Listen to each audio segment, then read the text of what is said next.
Tried to rack focus real quick. Nucleus nano still. Anyway, today we are taking a look at the Mixcder E9's noise canceling headphones.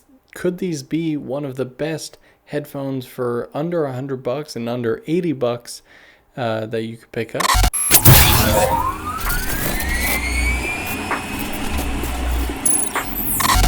So I do want to say up front that Mixcder sent these headphones out my way to test, but of course I'm not being paid or anything to give this individual review. These thoughts and opinions are my own of the headphones, using them for the past month or two.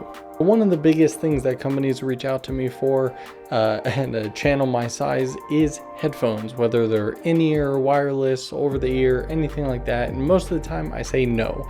But for whatever reason, these ones looked a little bit different, and I really liked some of the key features, including noise cancellation and the battery life, which we'll get to in just a minute. So once they arrived, I was pleasantly surprised at a decent unboxing experience. It doesn't come with a whole lot, but once you take it out of the packaging, you get a nice carrying case. This is a semi-hard shell. You know, you're not going to be able to run it over with your car, but it does the job. And inside of that, obviously, you get the headphones, which are securely strapped in under this little elastic seal, as well as a adapter for an airplane, a auxiliary cable for if you're one of the few people that still has a phone that has a headphone jack, as well as a micro USB charging cable to charge the battery.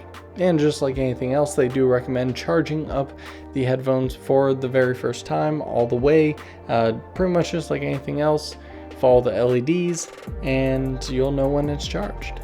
Now, in terms of design, this thing is built very well. It's not metal or anything, it is all plastic, but that does keep it lightweight. Pretty much on your head feels the same weight as like Beats or really any other headphones styled like this that are not made of metal or wood or anything like that. These are fully over the ear, which is a must in my opinion. I hate on-ear ones. They become extremely uncomfortable after just not that long amount of time, at least for me. So I much prefer either in-ear with AirPods or totally over the ear, and that's what these are. And the actual cups on the headphones are very comfortable, and they don't get stuck.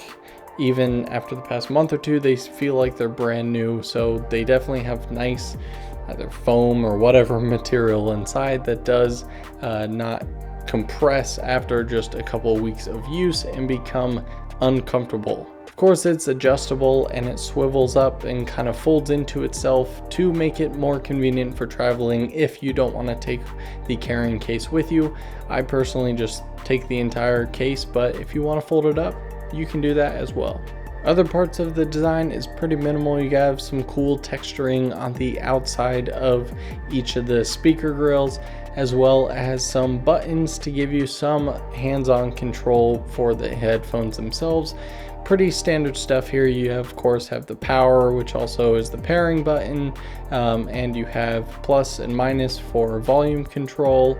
It does beep when you reach the highest level of volume or the lowest. You have again the headphone jack if you want to hook up via wired, and it even has a built-in microphone, but I did read that the microphone will not work in the wired mode, so you have to be going via Bluetooth. Powering it up and pairing, of course, pretty much like every other headphones, you get a little voice that says powered on, powered off, pairing, connected, all that good stuff.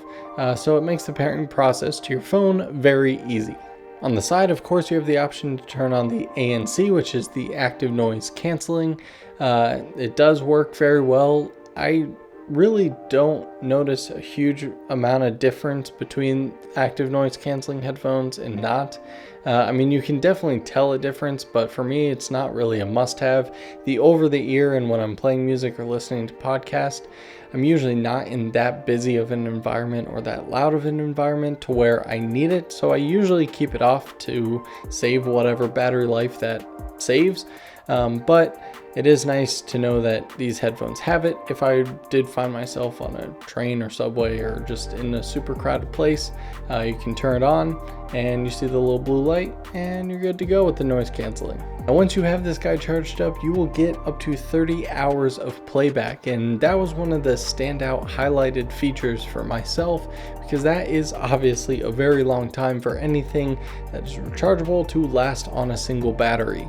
Usually in an entire trip of traveling, I am not adding up listening to music or podcasts or using the headphones for anything for more than 30 hours. So on most trips, I don't even find myself having to recharge it during the entire trip. Always nice to know that you have that. And with the micro USB, obviously it's super easy to charge up via battery bank or plug into the wall for a little bit. It's a super nitpicky thing, but there are no like battery indicators, which I always like. Most headphones don't really have them, but I do like to mention it on products. You pretty much have to wait for that LED to go off or change colors to know that it's fully charged. There is no 4 bars that you basically look to pair up. But when the battery starts getting low, again, the voice does tell you. And what do we have left to talk about? Well, of course, the obvious is sound quality. Again, these coming in around 80 bucks.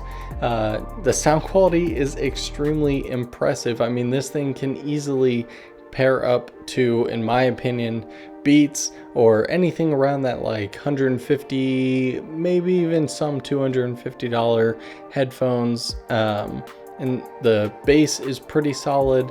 The highs, it gets a little bit tinny if you're going really loud, but I'm usually not blaring them into my ears.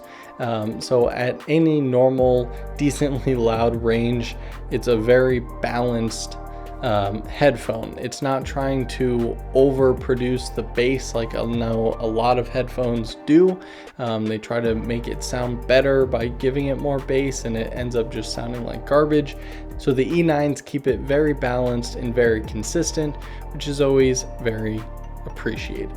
One nice added little bonus that I do like to mention with wireless headphones, because I've had a lot of issues in the past with different versions, is the constant dropping, or not constant, but the sometimes disconnecting randomly or randomly pausing your music or anything like that.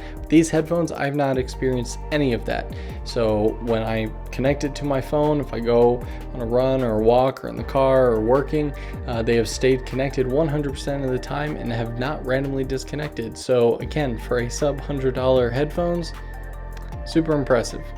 All in all, the E9s is a very solid pair of wireless over-the-ear headphones, and it's great knowing that it's not going to break the bank for you to get them. Sometimes especially when traveling, you get really concerned with all the expensive gear that you have, because you don't want to leave lying around, your $1,500 phone or your $700 headphones and stuff. So it's nice knowing that you can get premium quality sound, that if the worst case scenario they break or you lose them or they get stolen or anything like that, hopefully it's not the end of the world.